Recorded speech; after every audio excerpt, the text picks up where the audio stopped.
우리가 흔히 아는 성 프란시스라는 이 아사시의 성 프란시스를 어느 날 한 사람이 찾아왔습니다.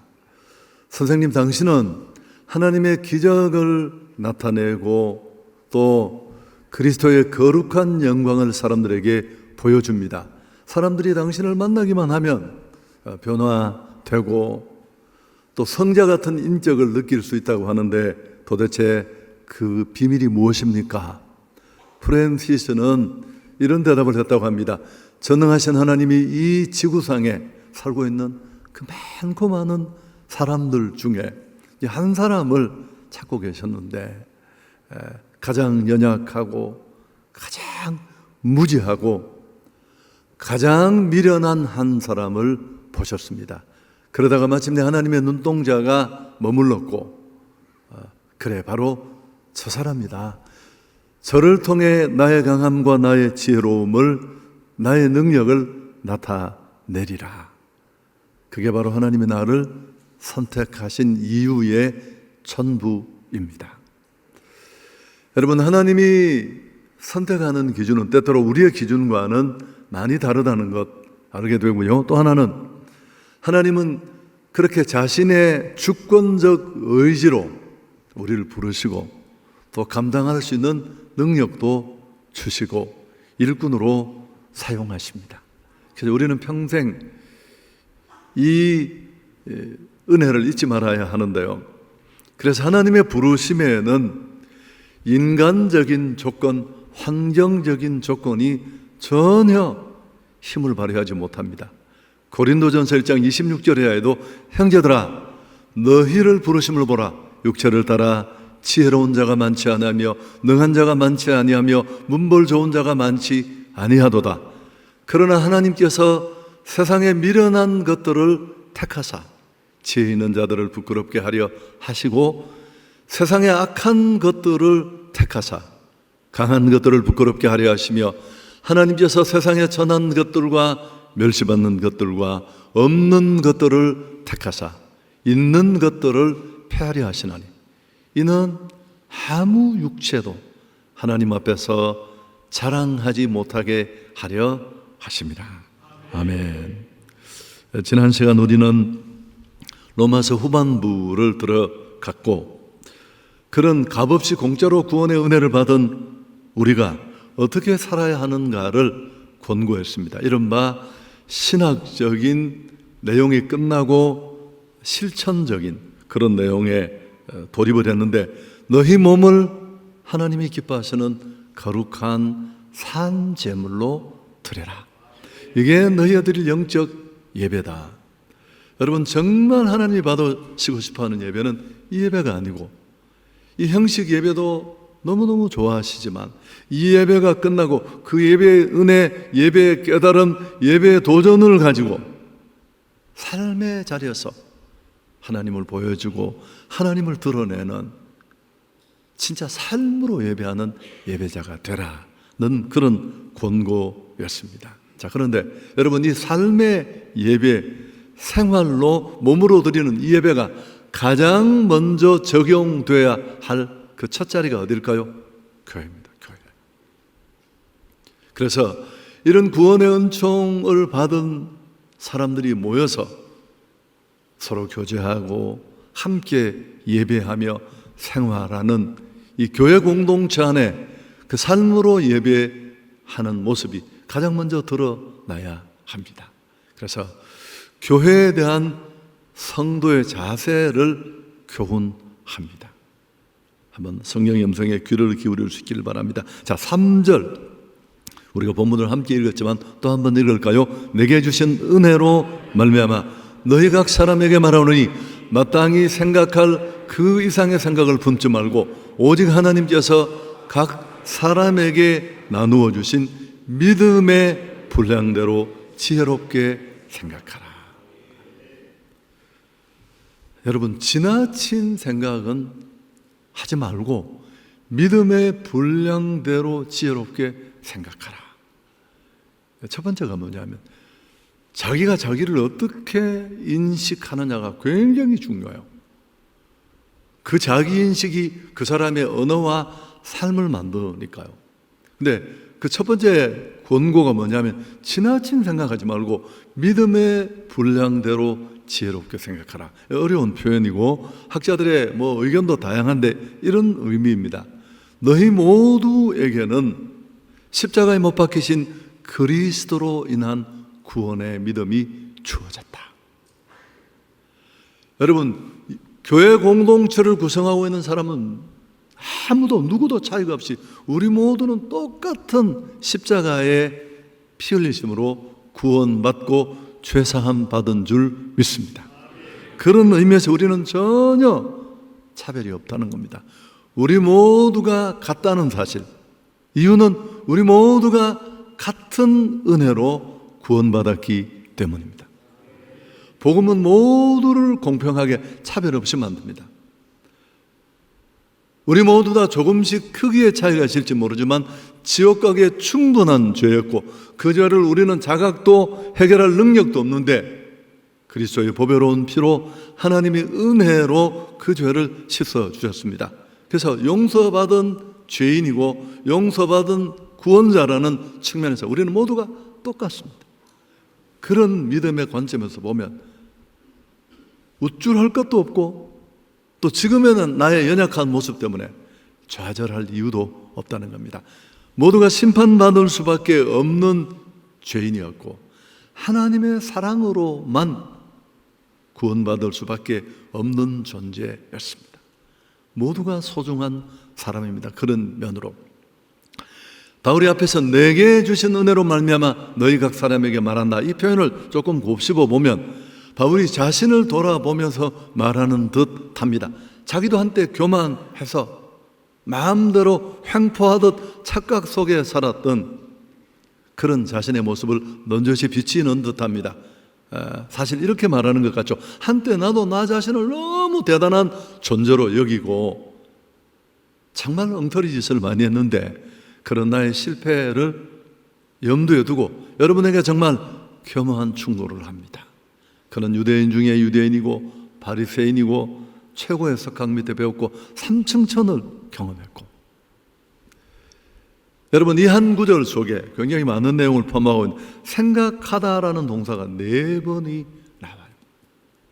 생각이 참 중요한 겁니다.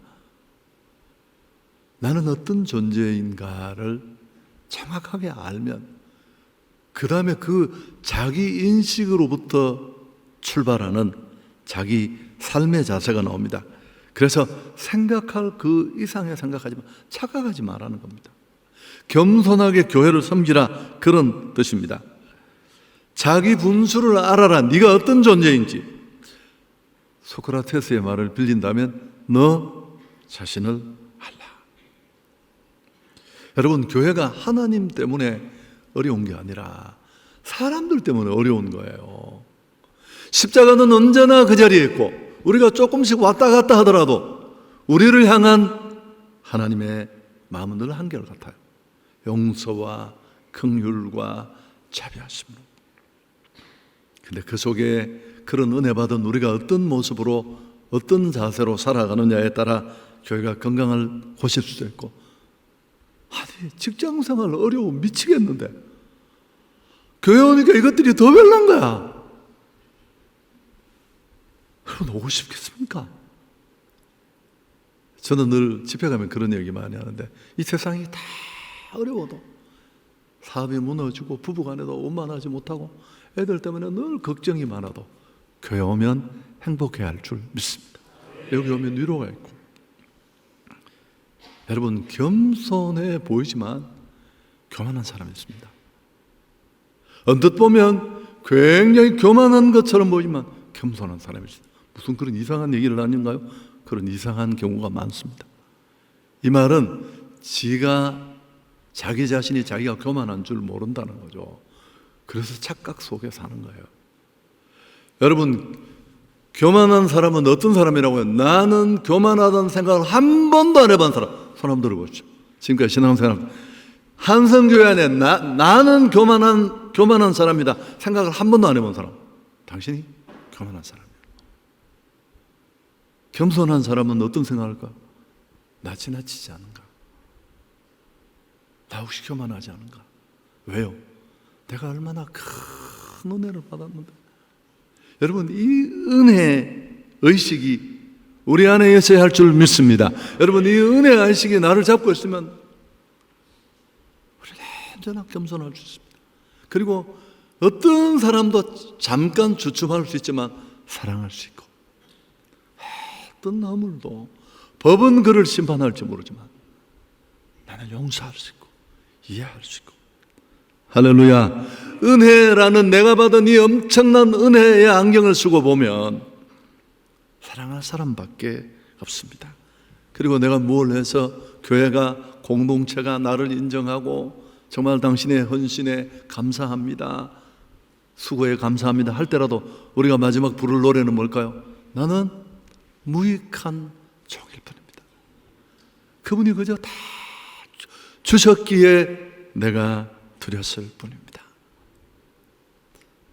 여러분, 우리는 오늘 이 아침에 교회 공동체를 구성하고 있는 사람으로서 더 건강한 교회를 만들기 위해서 이 집사, 김 집사 생각하지 마시고 여러분 자신이 먼저 가슴에 손을 얹고 내 생각을 생각해 봐야 합니다.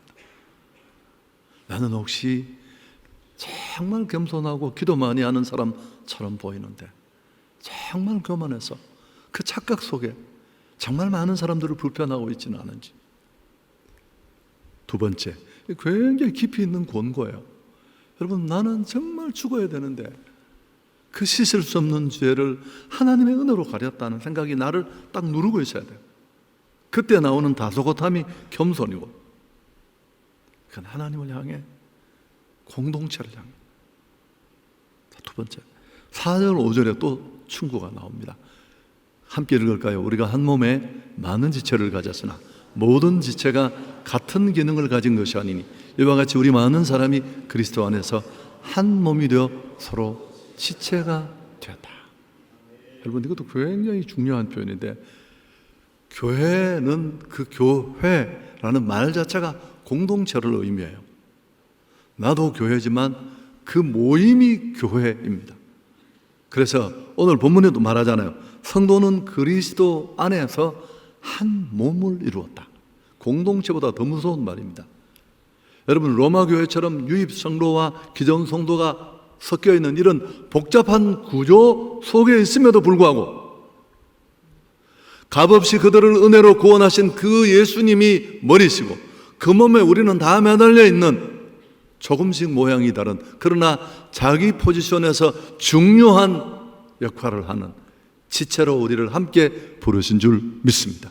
여러분, 이 지체는 서로 연결되어 있습니다. 서로 도움을 유기적으로 주고받고, 교회는 그리스도의 몸입니다. 존 스타트는 교회는 사람이며 그들의 존재를 힘입은 사람들의 공동체이며 다른 공동체로부터 오직 한 가지만, 그리고 설명합니다. 하나님의 부르심으로 구별된 결속체요 통합체이다. 여러분, 여기서 참 당혹스러운 부분은, 우리를 힘들게 하는 한 부분은, 우리는 한 몸이라고 하는데 너무 많이 달라요. 이렇게 만나보면 이 다름은 틀림이 아니라 다양성을 말하고, 같으면 연합이 될 수가 없죠. 어떻게 머리에 매달린 모든 지체가 다 눈만 매달리고 머리만 매달리고 몸만 매달리고 다 지체가 있는 겁니다. 근데 이 다름은 언제나 우리를 불편하게 할 수 있습니다. 한 가지 재료로 집을 건축할 수 없듯이. 그래서 사실은 이 다름이 도움이 되는 것인데, 이것 때문에 우리는 힘들 때가 많습니다. 로마서 12장 6절 오늘 뭐라고 했습니까? 우리에게 주신 은혜대로 받은 은사가 다르다.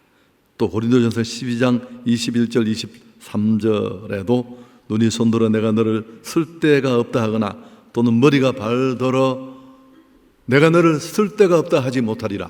그뿐 아니라 더 약하게 보이는 몸의 지체가 도리어 요긴하고 우리가 몸에 덜 귀히 여기는 그것들을 더욱 귀한 것들로 입혀주며 우리 아름답지 못한 지체는 더욱 아름다운 것을 얻는다.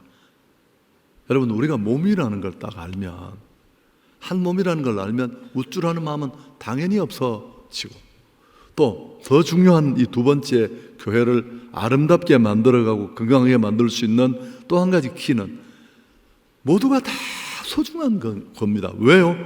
나름대로 하나님의 몸을 만드는 그 중요한 지체, 포지션을 다 자기 위치를 가지고 있는 거예요. 여러분, 제가 클래식을 잘 모르지만 오케스트라는 대편성은 100명, 150명 그렇게 되지 않나요? 굉장히 많은 숫자가 모여 있죠. 바이올린 쪼록, 뒤에 첼로 쪼록 해서 딱 있잖아요. 근데 거기 이렇게 펑 치는 거 심벌이라고 하는, 이거는 여러분, 어떤 곡은 들어보면 1악장, 2악장, 1악장 내내 30분 동안 한 번도 가져치는 거야. 이렇게 앉아있어. 3악장 마칠 때 3번 하고 그냥 끝나는 거야. 그래도 여러분, 그게 바본가요? 바이올린은 계속 막 난리죠. 열 몇 명이. 여러분, 그게 전체가 아름다운 연주를 만들어가는 줄 믿습니다. 여러분, 교회가 그런 것입니다.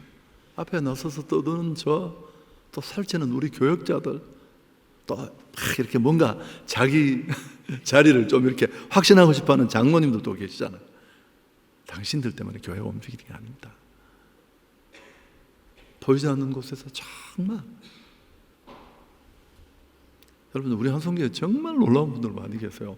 오늘 이 설교 때문에 칭찬하는 게 아니고, 제가 지난 무슨 평일인데 새벽에 나와서 청사를 하시는 분이 계세요.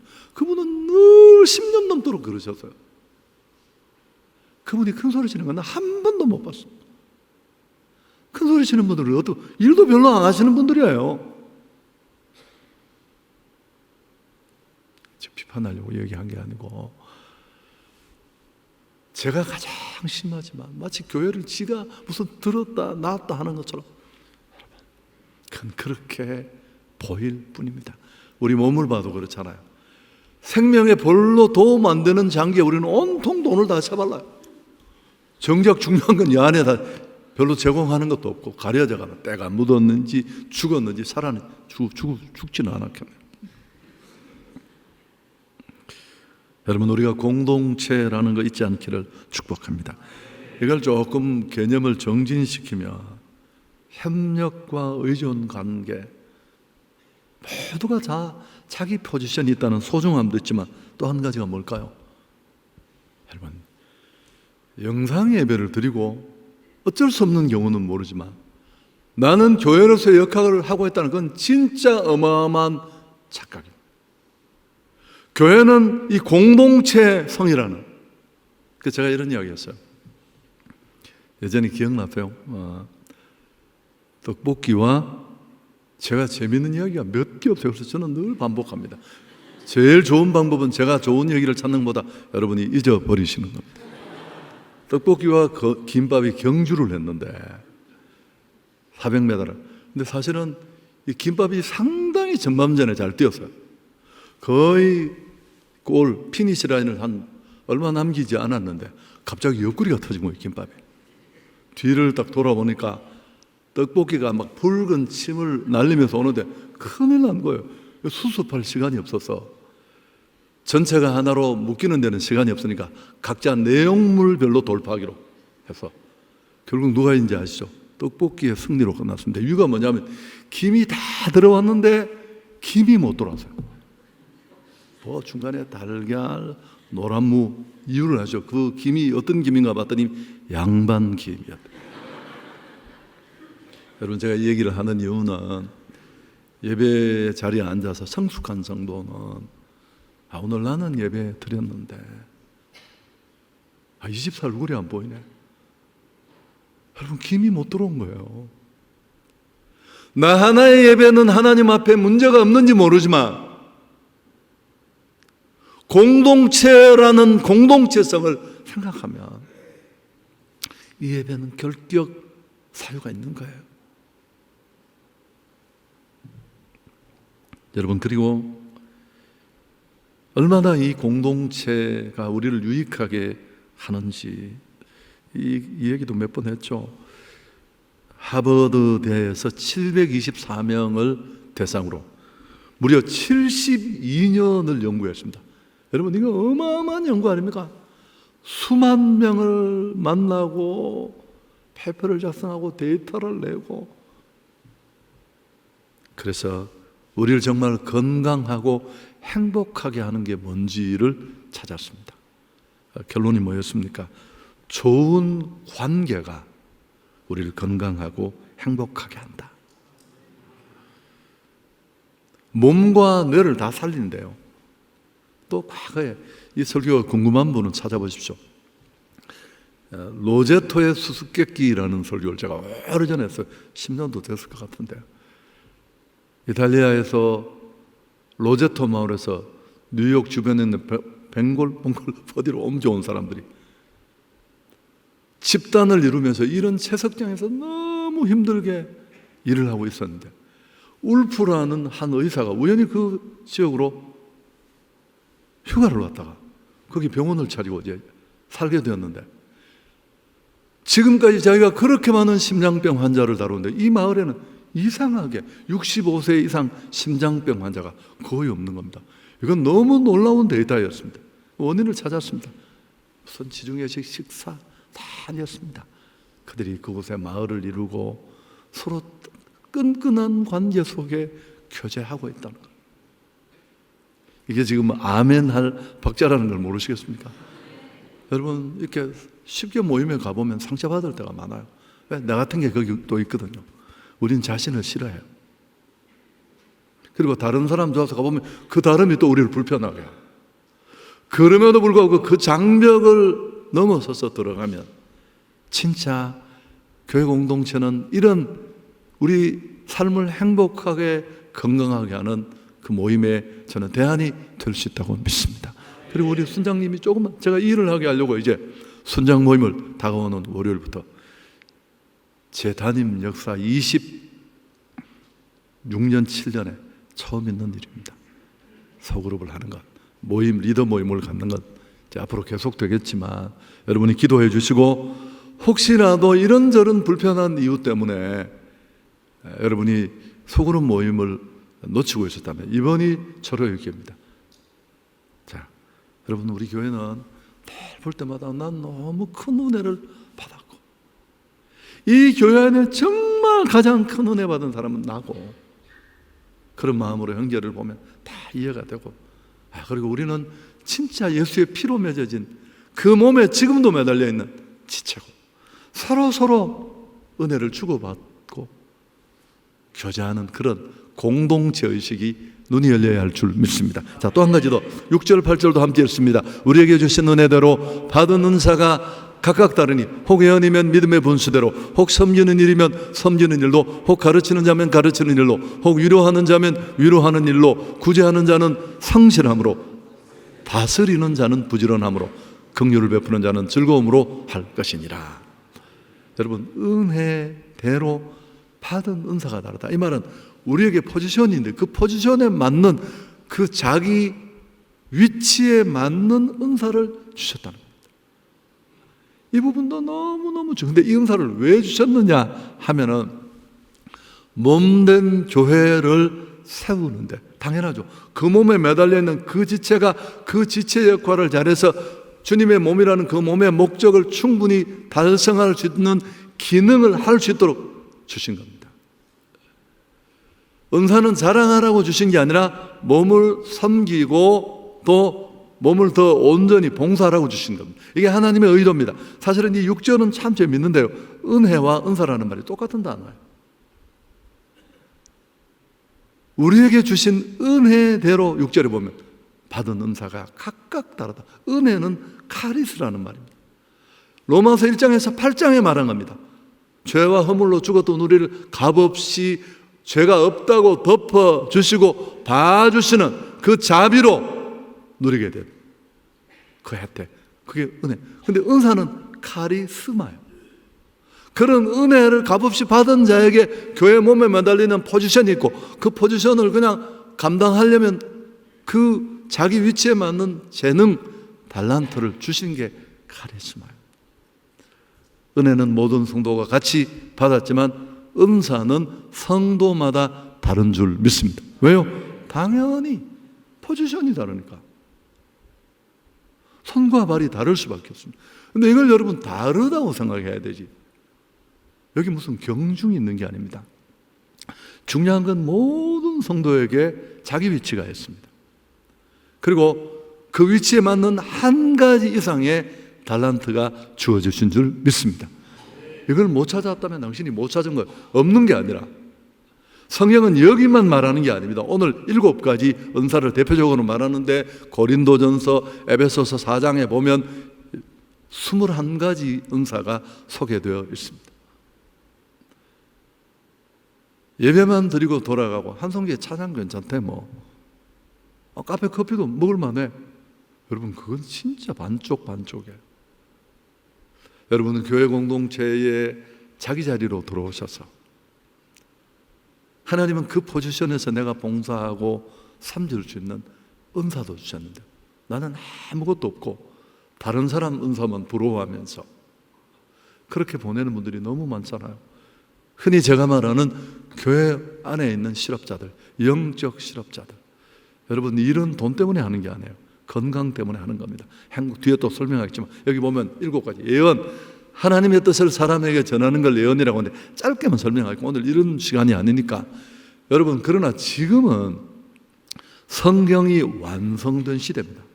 그런 면에서 이 예언의 기능은 대부분 설교자로 대체됐다, 그렇게 보시는 게 건강한 겁니다. 성경을 제외하고 누군가가 무슨 종이 하나를 적어봐서 이게 하나님의 뜻이고 하나님이 내게 이렇게 말씀하셨다, 너에게 말하라고. 저기도 그런 분이 계셨어요. 내가 귀가 없습니까? 그분이 필요하면 내게 이야기하셨겠죠. 여러분 이런 예수 점쟁이들 정말 조심해야 합니다. 두 번째, 섬김. 교회 모든 직분은 섬김. 목사, 장로, 권사, 집사, 그 누구도. 집사라는 말은 놓여선 밑바닥에 배 젓는다는 뜻입니다. 한번 상상을 해보십시오. 거기 어디 남을 향해 지적질할 시간이 어디서 숨이 넘어가는데 헉헉. 가르침, 목사, 교회학교 교사, 순장 다 여기에 해당됩니다. 준비 없이 대충 가르쳐서는 안 되죠. 격려, 대표적인 사람이 바나바잖아요. 권면하고 위로자고 초대교회를 세웠고 1차 전도 여행에 탈락한 2차에 탈락한 마가 요한을 일으켜서 다시 큰 하나님의 일꾼으로 세웠습니다. 또 리더십, 구제, 다 돈이 많다고 구제하는 거 아닙니다. 대체적으로 넉넉하지 않은 사람들이 의미를 알고 드릴 경우가 더 많습니다. 긍휼도 마찬가지고요. 자, 다 설명하지 않고 은사는 자신을 위해 주신 게 아닙니다. 몸된 교회 공동체를 섬기라고 주신 줄 믿습니다. 오늘 이 세 번째 포인트에 가장 중요한 건 은사가 있다라는 뜻이 아니고 무슨 은사를 활용해야 한다라는 겁니다. 여러분 그래야 행복한 거예요. 그래야 건강한 신앙이 가능합니다. 마태복음 25장의 달란트 비유나 오늘 이 말씀 성경의 전체 교훈을 보면 이 달란트 문제는, 은사 문제는 3가지로 정리됩니다. 모두가 있다. 두 번째, 각자 다르다. 이거는 많다 적다의 5달란트, 2달란트, 1달란트는 많다는 개념이 아니에요. 다르다는 개념. 아멘. 왜? 이 위치가 다르니까. 세 번째, 반드시 활용해야 한다.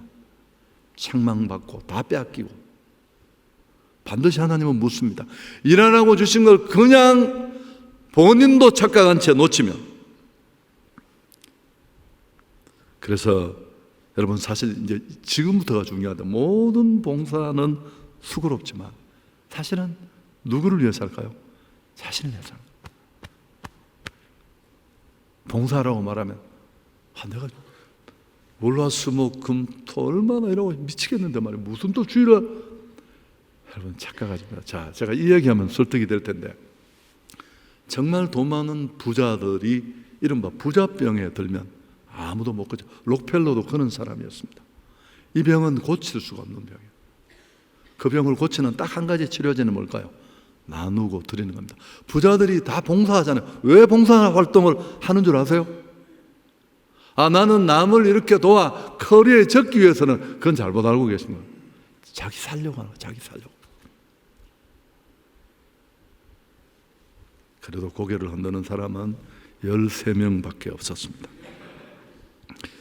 여러분, 세상에서 가장 행복한 사람은 다른 사람을 돕는데 자신의 시간과 재물, 정성을 투자하는 사람이다, 이런 글 기도했는데, 그 하루야마 시게오가 쓴 뇌내혁명이라는 책이 있는데요, 여러분, 이 책에 보면 이런 말이 나옵니다. 아무 조건 없는 무조건적인 봉사가 마음의 평안을 준다고 한다. 희생적 봉사를 할 때 대뇌피에서 아주 질 높은 엔돌핀이 마구마구 쏟아져서 아드레날린이 전혀 분비되지 않는다. 그때 어떤 병균도 이길 수 있고 건강할 수 있다. 놀랍지 않으세요? 여러분, 정말 돈 많은 사람이 봉사활동 하는 거 자꾸 한번 물어보세요. 이걸 다 알아요. 지가 살려고, 자기가 건강하려고. 만일 지금도 교회 봉사를 진짜 내가 돈 안 받고 일하는 걸로 한다면 그냥 시계를 한번 가까이 귀에다 대보시면 시계가 오늘도 진실을 말해줄 겁니다. 착각. 그건 진짜 1차적인 생각입니다. 너무 행복하게 그 몸에 매달린 지체를 통해 일하면서 또 그 일을 통해 누군가가 세워지고 은혜를 받는다면, 여러분, 은사를 찾아 잘 활용할 수 있기를 축복합니다. 설교 정리합니다. 나는 은혜 받은 자이다. 여러분, 이런 바른 생각을 딱 하면 이걸 잊으시면 안 돼요. 그걸 잊으면 그 잘못된 악한 마음은 날마다 새롭게 바뀌어져야 할 줄 믿습니다. 성찬식이 그런 날이고 설교 시간이 그런 시간, 그 말씀에 비달해서 나를 다시 보는 거죠. 그래, 여러분, 우리가 타이타닉호에 침몰하다가 누군가가 살려주어서 내가 살아났다고 생각을 합시다. 수천 명이 죽었는데 그 자리에 내가 그걸 잊을 수 있겠습니까? 평생 삶의 태도도. 그러면 여러분, 우리는 늘 겸손할 수 있습니다. 누가 나를 부채질하더라도 절대 경계선을 넘기지 않고 나는 그저 무익한 종일 뿐입니다. 그리고 한 몸이라는 거, 조금 중대형 교회들이 이 부분이 많이 약합니다. 그저 예배만 드리고 가면 교회도 그렇게 크게 간섭하지 않고, 그래 뭐 예배 잘 드리면 됐지. 여러분, 그건 진짜 반의 반 쪽도 아닙니다. 그 예수 그리스도는 몸에 매달려 있는 그 많은 지체들이 유기적으로 주고받아야 될 그 사랑, 그 위로, 그 섬김. 그리고 또 하나 우리에게 뭐가 있습니까? 그 예수 그리스도는 머리가 내린 의사결정의 첫 번째가 뭡니까? 생명을 살리는, 복음 전하는 일. 지금 우리 다락방에서 이루어지잖아요. 그리고 여러분 모두는 그 일을 할 수 있는 정말 놀라운 은사를 하나님이 주셨다는 것을 꼭 기억하시고, 한성교회가 지금도 문제 없었지만 정말 이런 곳이 교회이구나, 이게 정말 그리스도의 몸이라는 교회 공동체구나, 그런 축복을 만끽할 수 있기를 주 예수 그리스도의 이름으로 축원합니다.